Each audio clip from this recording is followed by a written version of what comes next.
Right, thanks, Matt. And thanks very much for having me. Um, I was a little bit concerned when Jim asked if I could fill in and I mentioned the potential subject of Obadiah, and the look on his face said to me that he just studied it for a whole week or something. So, but apparently you haven't, which is good. A pretty cool book. I was given it by an older auntie who used to run the Bible class down in Sydney, where we came from. And yeah, I really enjoyed it. And what's interesting is as you come through different subjects, obviously your mind gets onto these different pulses that you can have your finger on, and you see it jump up all throughout. And so I'll leave you with a bit of homework as well to do some more reading, but we're just going to have a bit of a skim through. There's a lot of intro before we actually get to Obadiah itself. I'm going to be calling out for your help a little bit as we go.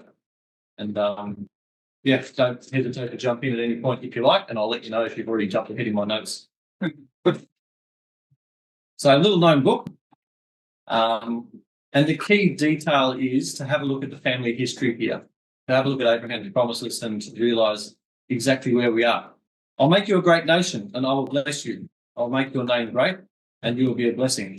I will bless those who bless you, and whoever curses you, I will curse. And all peoples on earth will be blessed through you. And that's from Genesis 12.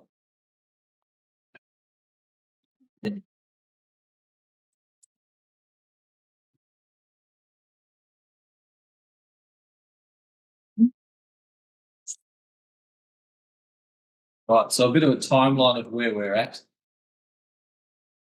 We need to read Genesis 25. There's going to be a bunch of questions out of this one too, so take note as we go through. Is there any particular volunteer who'd like to have a little read of Genesis 25? We'll be going from verse 19 through to the end. It's the account of Jacob and Esau. So we can see, before we jump off this slide, you can see a rough idea of the time frame of where we are. Yeah. Have we got a volunteer? Genesis 25, verse 19. Thanks, Bill. To the end. Genesis 25, verse 19. And these are the generations of Isaac, Abraham's son. Abraham begat Isaac, and Isaac was 40 years old when he took Rebekah to wife, the daughter of Bethuel the Syrian of Padan Aram, sister to Laban the Syrian. And Isaac entreated Yahweh for his wife because she was barren. And Yahweh was entreated of him, and Rebekah his wife conceived. And the children struggled together within her. And she said, If it be so, why am I thus? And she went to inquire of Yahweh. And Yahweh said unto her, 2 nations are in thy womb, and 2 manner of people shall be separated from thy bowels. And the one people shall be stronger than the other people, and the elder shall serve the younger. When her days to be delivered were fulfilled, behold, there were twins in her womb. And the first came out red, all over like an hairy garment, and they called his name Esau. And after that came his brother out, and his hand took hold on Esau's heel. And his name was called Jacob. And Isaac was 80 years old when she bare them. And the boys grew, and Esau was a cunning hunter, a man of the field. And Jacob was a plain man, dwelling in tents. And Isaac loved Esau, because he did eat of his venison, but Rebekah loved Jacob. And Jacob sowed pottage, and Esau came from the field, and he was faint. And Esau said to Jacob, Feed me, I pray thee, with that same red pottage, for I am faint. Therefore was his name called Edom. And Jacob said, Sell me this day thy birthright. And Esau said, Behold, I am at the point to die. And what profit shall this birthright do to me? And Jacob said, Swear to me this day. And he sware unto him, and he sold his birthright unto Jacob. Then Jacob gave Esau bread and pottage of lentils. And he did eat and drink, and rose up and went his way. Thus Esau despised his birthright. Perfect, thank you. Thus Esau despised his birthright. They're strong words, and it was hugely important to be the firstborn. It's not something that we fully grasp or understand. And for a funny account, have a look at Genesis 38. That's the account where Perez and Zerah were born, and there was the scarlet thread tied to the wrist of the baby that actually reached out with her arm first, but then went back into the womb and came out in a different order. So we've got a bit of work to do. This is the bit where you get to jump in, and I haven't organised a scribe. Do you mind being a scribe? Sure. Anyone else like to be a scribe? If you can't spell, it's actually great for the entertainment or anything. I can scribe if you like. You can volunteer would be great. I can do a scribe. Thank you. You want to come up? Because we're going to run through. We're going to do Jacob and Esau at the same time. So you can lean on that. What are you taking? Esau. Jacob. Sounds good.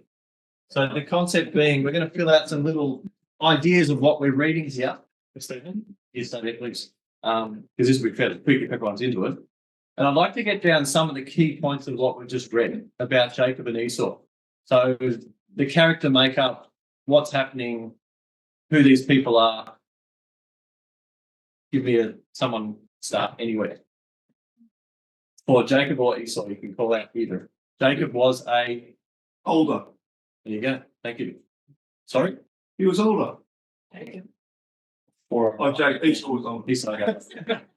Just a great start. Do you want me to spell that wrong? I was in YOU.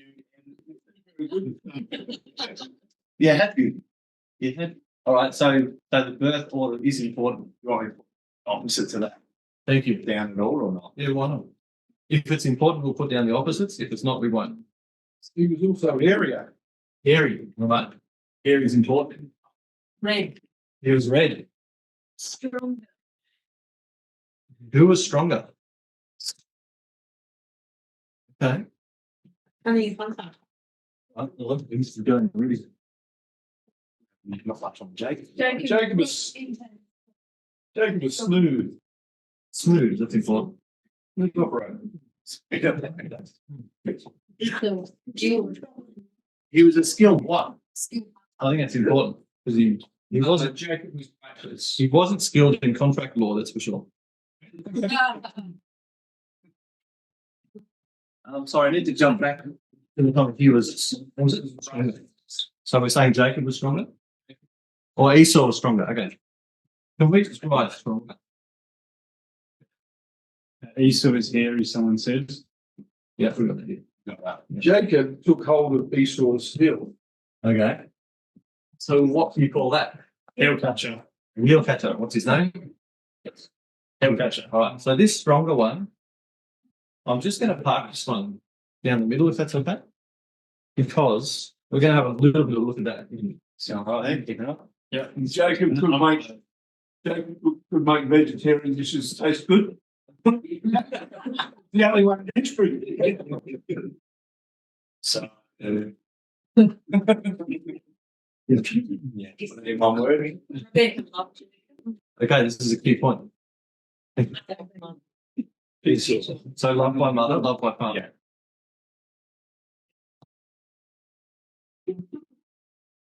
Edom. Esau is called Edom. Which means Jacob called Israel. Yeah. That's right. Yes. And black. Good laugh. Jacob loved the birthright. Don't know. Love the birthright. No. Yeah. Yeah, but let's. Yeah, let's do it. Was it? No. Oh, no, yes. Okay. Yes, I was going to read that a little bit, but. Pretty much. I won't say too much after. Skills. Esau despised you. Jacob was a fine man, have we got them? Yeah. Where did he dwell? Yeah. Oh, Jacob was in Ecclesia with the last.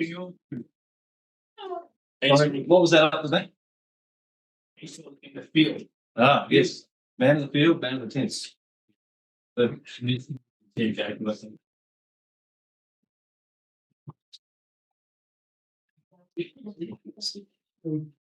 if you're going to put stronger, Jacob could cook. if you're going to put stronger in the middle, you need to put serve in the middle too. It might not be stronger one would serve. Jacob's a I think that one should be like shattered. If you're looking, they don't all have to match up, but Okay. that's fine. We're just building a picture of him. You know, Yeah, these all went his way. So what would you call that? The picked up a small piece of paper. Rebellion, Yeah, like walking away from God or ungodly. yeah. His own way. I'm like, His own way. We put that down. Own way. You go. Jacob's. Plain man. No, no.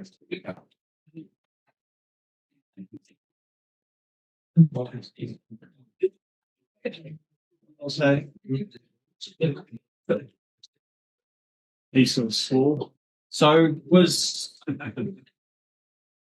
who was living for the long term?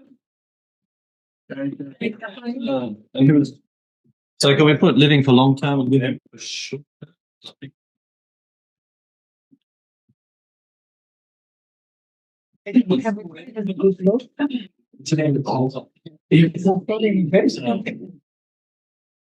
Certainly, Esau.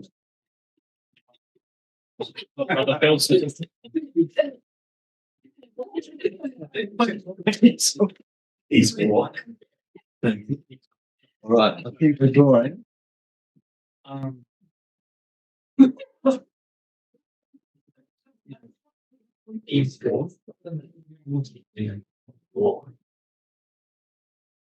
You can, if you have anything burning that jumps out, in addition to all of these, sing out, we'll add to the list as we go. Right, I reckon that's a pretty good. Is there any last comments? last request, Jacob was righteous. I did a model. We've had really short. I can get some. He was Jacob's and person. Very good nature. And we'll have a look at that a little bit later as to why. Thank you. Anxious? Very kind. Thank you. Right. They're about 63 years old. Twins. So they're not quite the teenagers you expected. No. Okay. Old enough to know better, perhaps. Very good. Thank you, Peter. Probably couldn't break them. Another response record. So. Just giving me one more on the computer. I thought I was going to be on. What is going?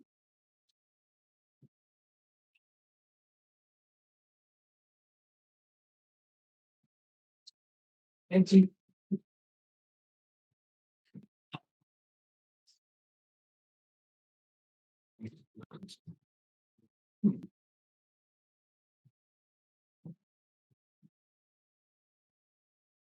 Okay, later. Obviously, Jacob's name changes to Israel, but we're not looking at that quite yet.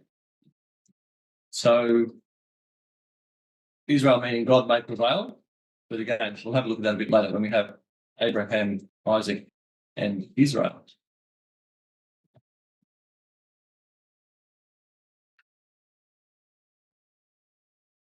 Right. So you've got Genesis 27 open and verse 41.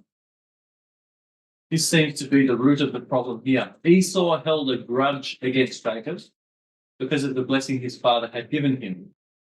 He said to himself, "The days of mourning for my father are near.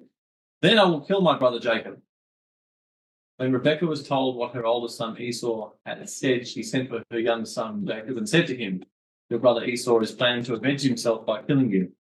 Now then, my son, do what I say. Flee at once to my brother Laban in Haran. Stay with him for a while until your brother's fury subsides. When your brother is no longer angry with you and forgets what you did to him, I'll send word for you to come back from there. Why should I lose you both in the one day?" So he hated him to the point of wanting to kill him. And I think it's pretty sad when you see the words that he was consoling himself by saying that he was going to kill Jacob. That's actually what was making him happy, that he was going to kill his brother. And these weren't just thoughts that he was having. He clearly said it to someone, which was his mother then heard it down the track. So he's not possibly one of the most likable characters at the start. Interesting, though, that we can be pretty quick to take sides. And as a real quick aside, Deuteronomy 23, verse 7 to 8, God says, "Thou shalt not abhor an Edomite. He is your brother." So we've got to remember that this is still a son of a father who was given promises of a nation that was going to increase and be fruitful. Interesting, the direction of disdain, I think, through the records, though. And this is where I need an artist to be able to draw for me. Have we got an artist who can draw a bow and arrow? Right. Yeah. Yeah. We got Rosie even after me. Rocky can do those rules. Just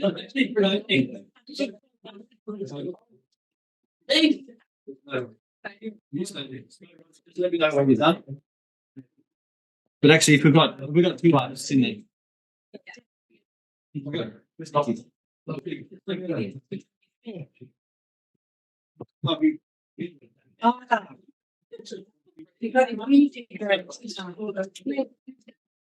Because the key point I want to draw out of this, the direction of disdain, I think, is important as we go through the records. It's not just here, it continues on and on and on. So let me know when you've got your drawings done. There's no rush whatsoever. And the Edomites had this perpetual hatred of their brother. Ezekiel 35 and verse 5 to 9. Because you harbored an ancient hostility and delivered the Israelites over to the sword at the time of their calamity, the time their punishment reached its climax. Therefore, as surely as I live, declares the sovereign Lord, I will give you over to bloodshed, and it will pursue you. Since you did not hate bloodshed, bloodshed will pursue you. I will make Mount Seir, remember that, Mount Seir, a desolate waste, and cut off from it all who come and go. I will fill your mountains with the slain. Those killed by the sword will fall in your hills and in your valleys and in your ravines. I will make you desolate forever. Your towns will not be inhabited. Then you will know that I am the Lord. We're going to have a little bit more of a look at that record later on and where exactly it fits. And I'll add one little bit to that. And quite likely the griffin vultures will descend and pick the flesh from your bones. That's an uninspired bit, but I'll show you why I say that a little bit later. So Esau moves from somewhere near Beersheba and settles in Haran. Settles in Edom. In part, it's the fulfillment of the blessing that Esau pleaded for from his father Isaac to give him as the secondary blessing, and that's at the end of Genesis 27. Your dwelling will be away from earth's riches and away from the dew of heaven. And we can see the Edom location right down the bottom there. And Bozrah, we'll have a look at it in a minute, but Bozrah is the capital of Edom. And it sits about there. Right. Has anyone here been to Petra? Oh, okay, look. Excellent. Well, there'll be nothing new for you. Okay, so we've got Edom right there, right on the King's Highway. In actual fact, Petra and Bozrah are both on this road. Edom stood to benefit from all the trade passing through on the King's Highway. It's about 30 by 70 kilometres in size. It's very hilly and high altitude, very craggy and very steep. On the map, Kingdom of Edom down the bottom, and there's the ancient Bozrah Hill. So you start to get a feel for what sort of territory we're talking about. Petra and Bozrah were two very important cities in Edom. It's a very, very dry area. And see how we go with the colouring. That's a satellite image. What's the overall colour of that? Red. We have a red land. And if you look closer at the actual sandstone that they dig out of there, it's called red sandstone. It's red iron copper, apparently, is why the ground is red. Ironic. 2 Kings 3 and verse 22, when water flows from Edom, it's seen as red. and they thought it was blood. Now, if you read the record, it says the sun was on the water and they thought it was blood, but chances are if you have water flowing through red rocks, what do you get? Red looking water that looks like blood. Now, Adam means earth man, and he was formed out of the dust of the ground, which sounds a lot like Adamah, which is the Hebrew word for round. Okay, so Esau is in Edom, and he was reflecting Adam, and he was a red and hairy man. It all starts to link in pretty quick. So Petra is famous for this tourist site, which we'll have a look at. I'll start by saying that this has actually nothing to do with the time this was built later on, but this is the right location, but it wasn't there during the Bible times. This famous tourist site is a crack in the rock called the Siq, which is spelled S-I-Q, and at the end there's 1,000 temples, apparently, but they're not built by the Edomites, they were built later by the Nabateans. Mount Seir is probably the most important bit. Steep, dry territory. And Seir means hairy. So we've now got a red man of the ground living in a hairy territory who was also a red, hairy man that was born. That's all very red and hairy. Now, these mountains stretch between the Dead Sea and the Gulf of Aqaba, and the whole prophecy is about this mountain. So we haven't even got to Obadiah yet. We're just painting the picture. And from the top, you can see either side. So just because Petra's so cool. Apparently, it's the number one. I'll read you this bit from Wikipedia because it's good.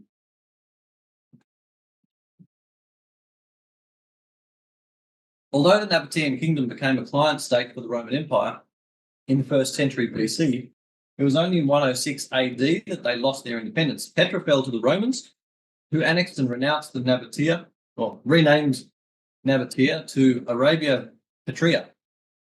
Petra's importance declined as sea trade routes emerged, and after the 363 earthquake destroyed many structures, the Byzantine era witnessed the construction of several Christian churches, but the city continued to decline. By the early Islamic era, it became an abandoned place where only a handful of nomads lived. It remained unknown to the world until it was rediscovered in 1812 by Johann Ludwig Burchard. I find that stunning. It disappeared in history, and it was rediscovered again in 1812. The city is accessed through a 1.2 kilometre long gorge called the Siq, which leads directly to the Kasna, famous for its rock-cut architecture and water conduit system. Petra is also called the Rose City due to the colour of the stone out of which it is carved. It has been a UNESCO World Heritage Site since 1985. UNESCO has described it as one of the most precious cultural properties of man's cultural heritage. Interesting that. In 2007, Al-Kesna was voted as one of the new 7 wonders of the world. Petra is the symbol of Jordan, as well as Jordan's most visited tourist attraction. Tourist numbers peaked at 1 million in 2010, following a period which is a slump due to instability around Jordan. However, tourist numbers have picked up to around 800,000 per year.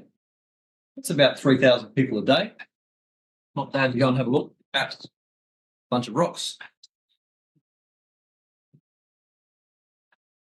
So, more pictures here. So I'm assuming that's pretty impressive to walk through.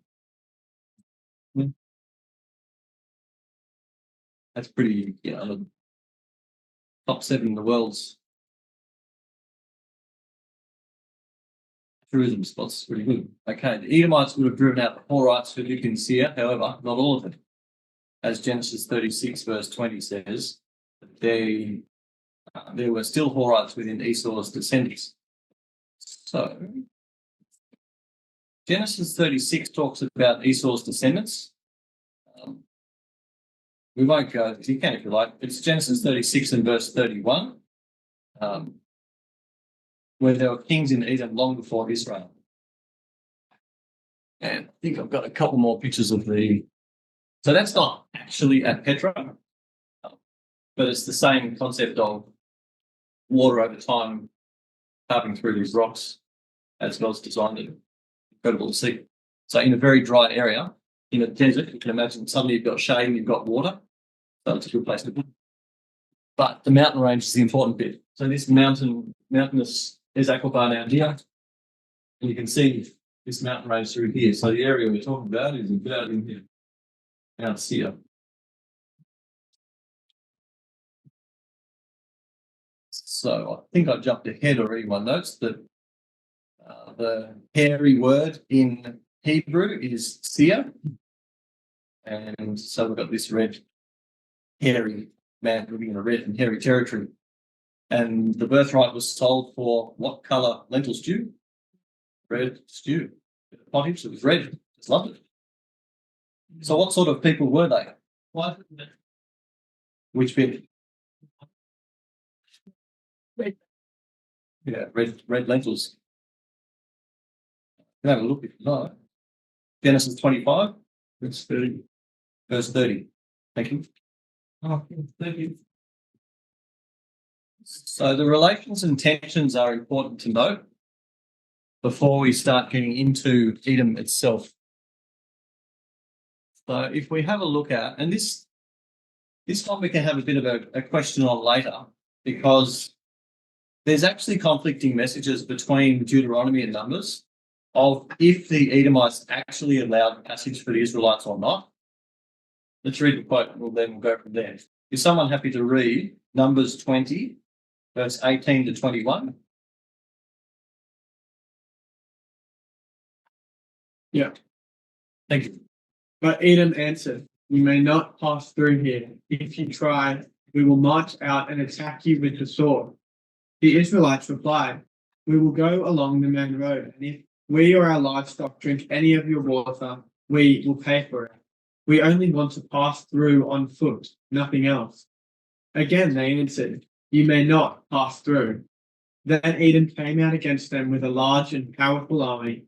Since Edom refused to let them go through their territory, Israel turned away from them. Perfect. Thank you for that. So it seems like a pleasant request. No harm intended at all. We'd just like to pass through your land. And this is the result. So in theory, they're coming up through here, left from Kadesh Barnea. They wanted to take a shortcut to go straight through here and head up.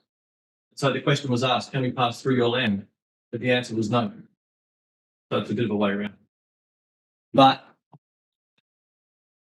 comparing the records between Deuteronomy 2 and Numbers 20, it's unclear as to if they actually did allow them passage through or not.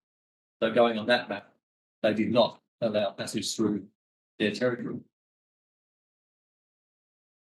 So Edom has settled the land, and that's pretty much the area. The area that they weren't allowed to pass through at the bottom of the Dead Sea. Now, we can start Obadiah. That's a really simple message, and it's primarily related to the judgment of Edom. We'll see that at the start, but you've really got to listen carefully to see how the tone changes as we read through. It's the shortest of all the Old Testament books. It's only 21 verses. Writing of the book is as early as 840 BC, and it was around 588 BC when the Edomites helped the Babylonians against Israel. One of the things I found said that commenters say that it's a very well-written prophecy, succinct in its wording, short and sweet. And I would suggest yes, possibly even inspired. 2 Timothy 3, all scripture is God-breathed. And there's a comment that it's also written in the higher Hebrew, which apparently was a much earlier use of Hebrew itself. What they did say they writing of it. Yeah, correct. Around 840 BC. So the name itself, Obadiah, appears 13 times in Scripture. However, Obadiah, the book, seems to be written by some individual we know nothing else about. So it's actually not any of the other Obadiahs. For example, 1 Kings 18 verse 3, Ahab calls Obadiah, but again, there's no specific link. The name means worshipper of Yahweh or servant of Yahweh. A really popular name for proselyte Jews. And it's very similar to Abdullah, if anyone's heard the term, or the name, sorry. I used to work in Greenacre down in Sydney, and in the local cafe, if you called out Abdul or Abdullah, half the place would say, yeah. So it's a very, very common name. Never half would know. Yeah, that's it. Often given to proselyte Jews, and unfortunately, there's not much we can find out about Obadiah other than the words we have. They're not quoted, or Obadiah's words and Ezekiel are not quoted in the New Testament at all. So we're not taken there. So fair enough. If you don't really focus on the book, don't know where it is, and haven't heard about it, that's probably why. However, Jeremiah picks up on the prophecy of Obadiah word for word at times. And he also does that for Amos. All right. So, Obadiah. Who'd like to read Obadiah verses 1 to 14? Any volunteers? Yep, happy to read it. Actually, before you do, how are we going with our artistic drawings? Done?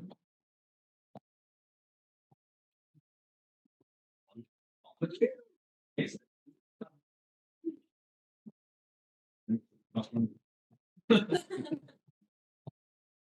Right, so key detail here is the direction of this beautiful artwork. Both of them. It's always slow down. Yeah.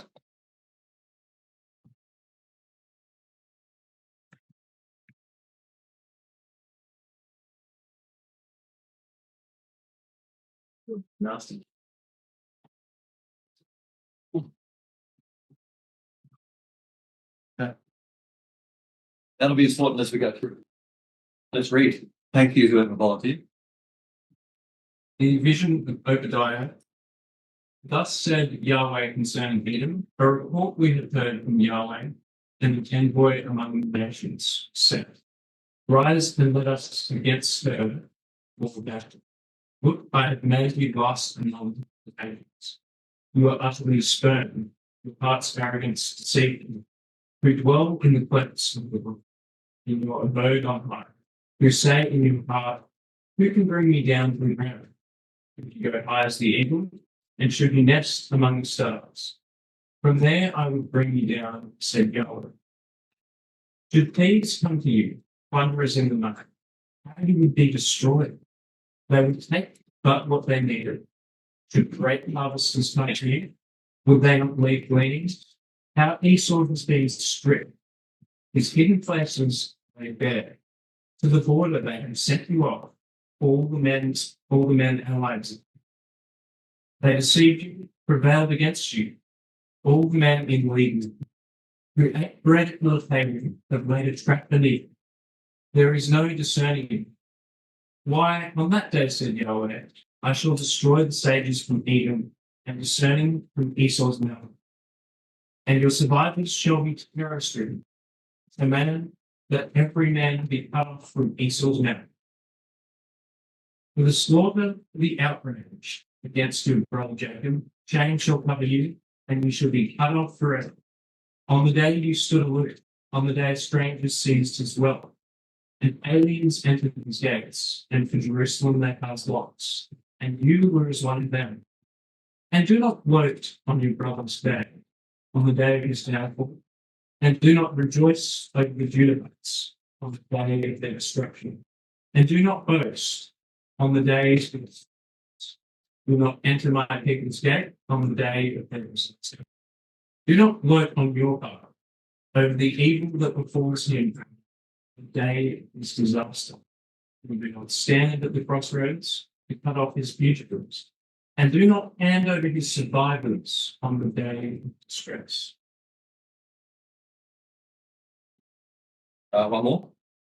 For near is the day of Yahweh against all the nations. As you have done, it shall be done to you. Your requital should come back, Long ago. Yeah. Perfect. Thank you for that. So key detail as we go through. That's the problem right there. So pride is all about pushing everybody else down around you and pushing yourself up. When you look at this concept, it comes through over and over and over. The fact that they have pride in themselves, their own mental ability, their own physical ability, and the environment that they were in. Verse 4 is interesting to pick up on.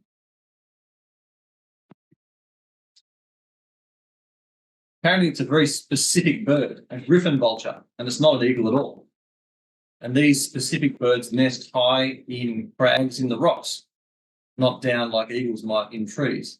And so they've got this concept of sitting up and looking down on everyone around them, which changes your mindset, right? As soon as you're sitting up on a hill and looking down, it changes everything. And there's a term, I should have looked it up. They call it 30,000 feet. And apparently for people that fly a lot, you get this elevated sense, this altitude sense in your head. It says that I'm above everything and I'm looking down, which is probably, in a weird sort of way, it's probably good for the perspective of life itself, I find, short flights. And but it gives you this sense of looking down on everyone else around you. So that's why I was making jokes about the griffin vultures earlier on, which ironically will probably come and sort out dead bodies later on. Proverbs 6. Oh, sorry. How's this for interesting?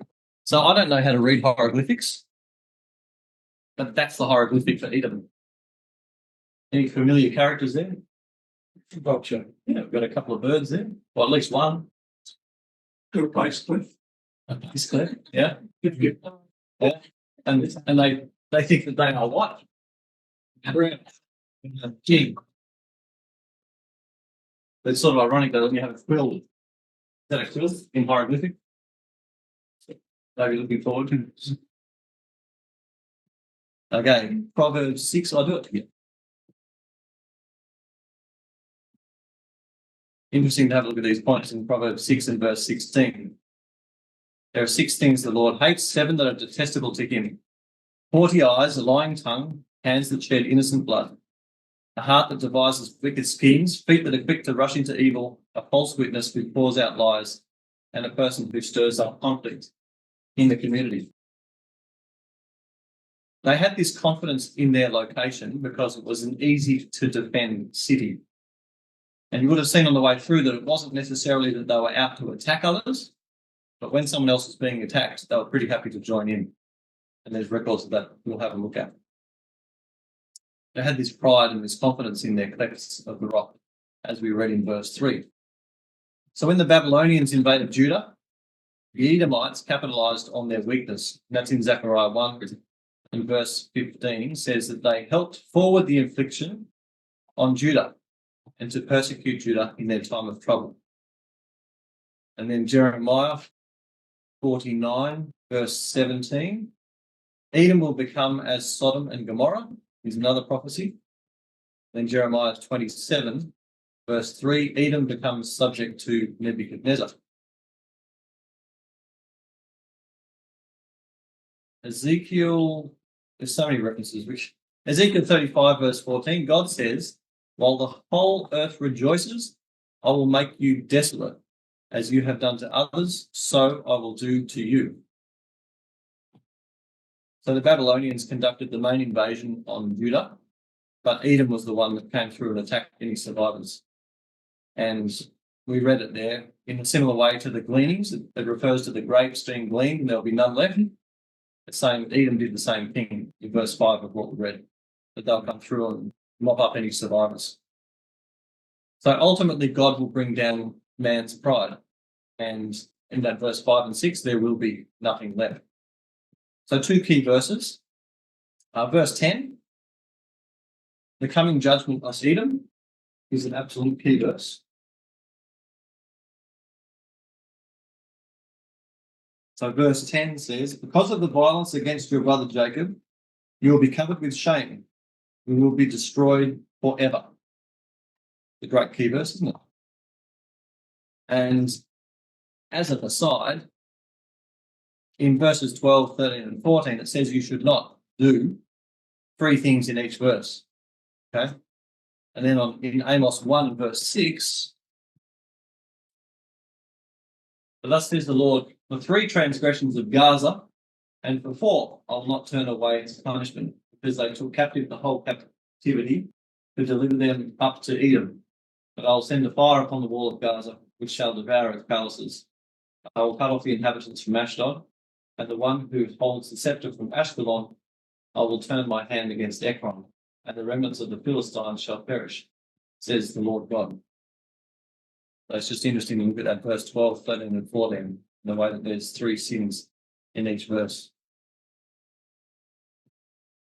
Now, key verse. I'd say this is probably the most important verse out of what we're looking at. It's a real change of tone. Verse 15. The day of the Lord is near for all nations. We've got a volunteer to read Obadiah verse. You can read verse 15 again through to the end.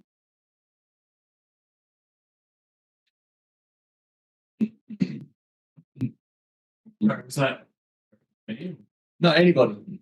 For the day of Yahweh is near upon all the nations, as you have done. It shall be done to you, your deeds shall return on your head.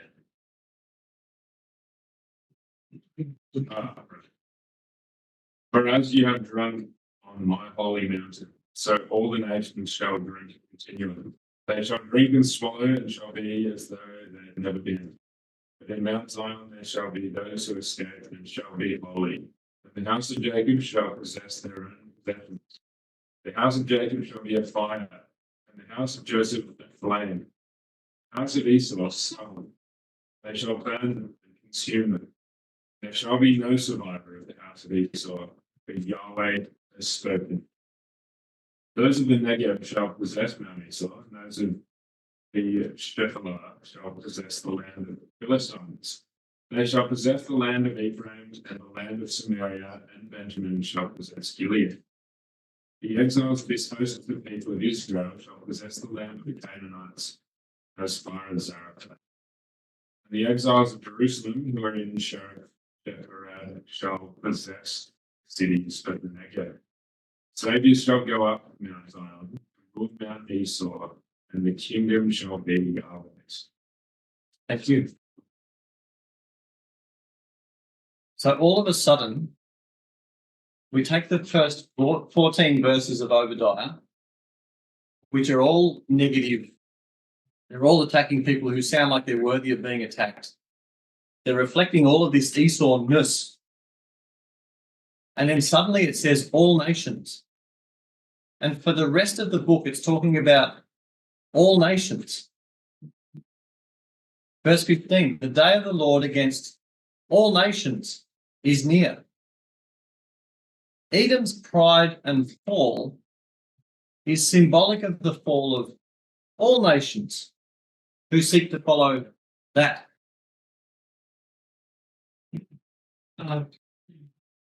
Yes. In verse 14, did you say there were 3 things that were 3 commandments of what not to do? Sure, the 12, verse 12, verse 13, and verse 14.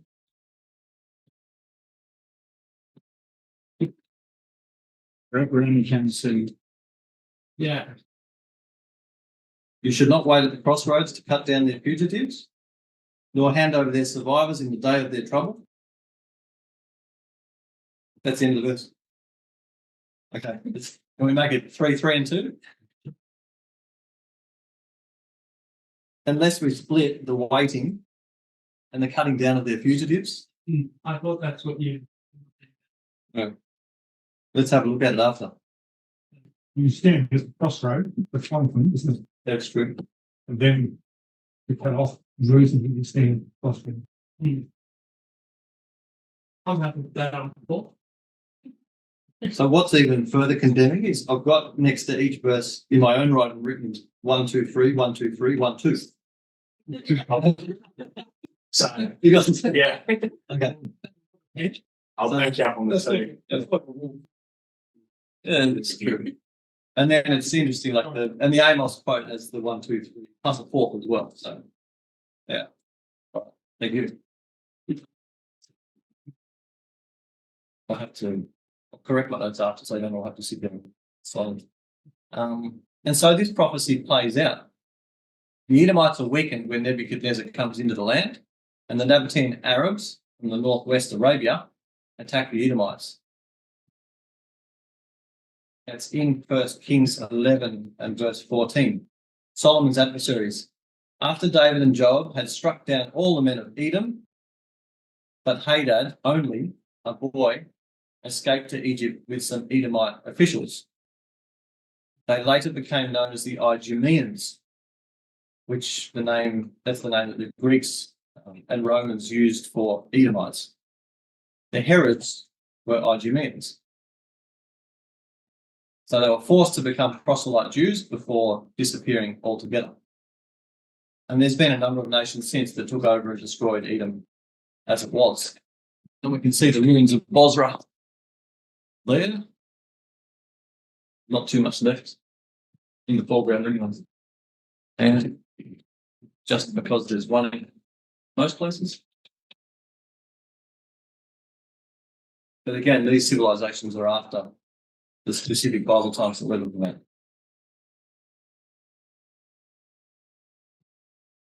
Interesting, in Psalm 60 verse 8, it says, Moab is my washpot, over Edom I will cast out my shoe. So this idea of a washpot being a something pretty gross, worthless, and something you just throw your shoe on. It's also in Psalm 108 and verse 9. So in AD 106, Cornelius Palmer, a Roman governor, right up in the northern end of Syria, took the area, and it became a Roman province.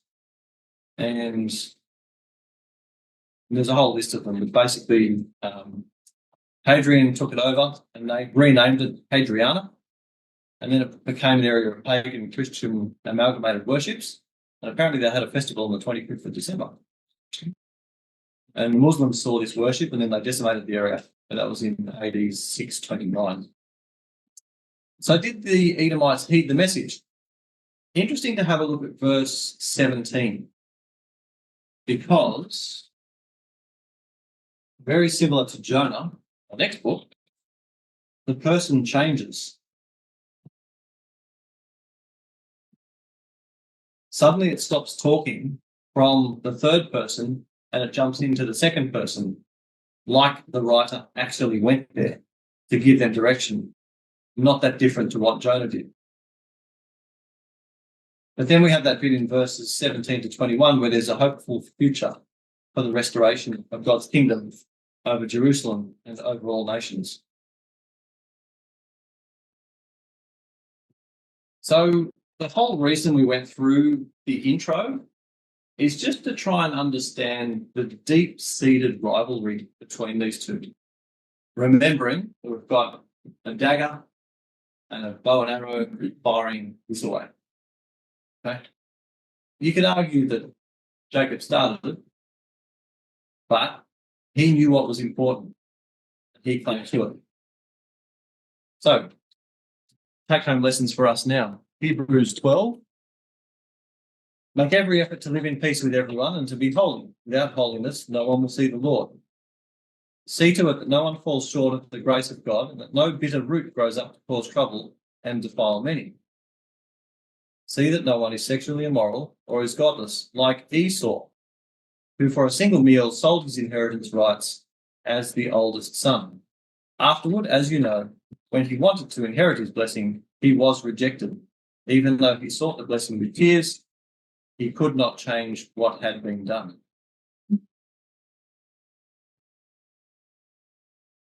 The human condition will bring people down, and God will deal with evil, but he can bring healing and peace. Now, there's only one Edomite mentioned in the New Testament. Anyone got any ideas? Judas? No. I think it was scary. I don't know what you mean.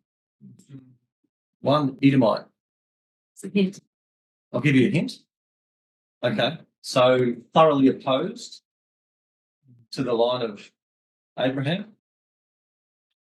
Thoroughly opposed, in a position of power and thoroughly opposed. Herod. Yeah. Yeah, the Herods were Edomites. So the only Edomite mentioned in the New Testament was Herod the Great. That's Luke 1 verse 5. Who tried to kill Jesus. So when you read that record, it gives it a different twist, doesn't it? Because you read this record of Herod being against Jesus, and it sounds a little out of place. You add all of this history in, and suddenly it sounds a little bit normal. In a terrible sort of way. I guess it gives a bit of an explanation anyway. So that was it. The Edomites disappeared, and is that the end? No, that's not the end, because we're told very clearly in verse 15 that God would hold every nation responsible. It's not just about the Edomites. It's not just about the line of Esau. And one day the Israelites will probably occupy Edom also. So the reality is there's a Jacob and there's an Esau in each of us. And Hebrews 12, we're told not to be like Esau, who despised his birthright for a pot of pottage. We're told to be like Jacob. Esau lived for the present. And I think that's really important. Isn't it? Living for the long term. And it's just instant gratification. That's the difference. And that's, if you have a look at what the world pushes us to right now, it's pretty clear which way we're pushed. He lived for the present, and he lost his future for the now.